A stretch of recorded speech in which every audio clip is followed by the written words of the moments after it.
윗선이 누구냐, 그 윗선을 밝히는 것도 중요한데 이 과정에서 지금 여러 사람들이 얽혀 있지 않습니까? 팀장과 팀원 그리고 장윤기 부친 사이에 전화 통화를 그 사건 이후에 12번이나 했다고 하던데 네, 원래는 이게 뭐 그냥 일반적인 사건이라면 이런 경우는 없지 않습니까?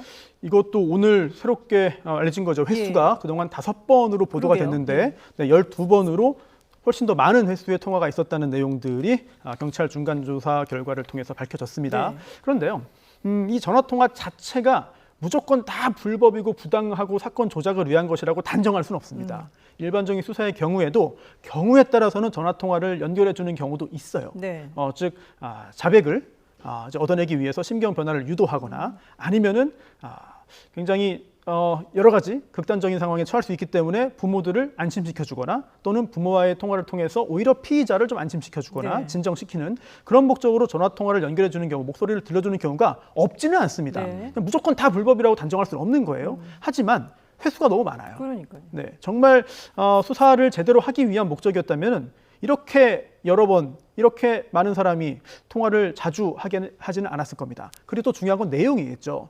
통화 내용 자체가 단순히 감정적인 어떤 진정을 위한 것이라기보다는 또는 여러 가지 범행을 자백하고 진술을 구체적으로 하기 위해서 만들려는 심리적인 노력이라기보다는 오히려 범행의 흔적을 지우도록 범행의 흔적을 은폐하도록 할 수 있는 기회를 제공하는 통화였다고도 볼 수 있거든요. 네. 특히 그 중에 하나가 이 장윤기의 부친과 장윤기가 통화를 하면서 경찰 주재하에 통화를 하면서 휴대전화기를 버린 곳이 어디냐라는 질문을 합니다. 그리고 여기에 대해서 이게 첨단대교 밑에 버린 게 맞냐라고 물어보고요. 여기에 대해서 장윤기가 맞다고 합니다.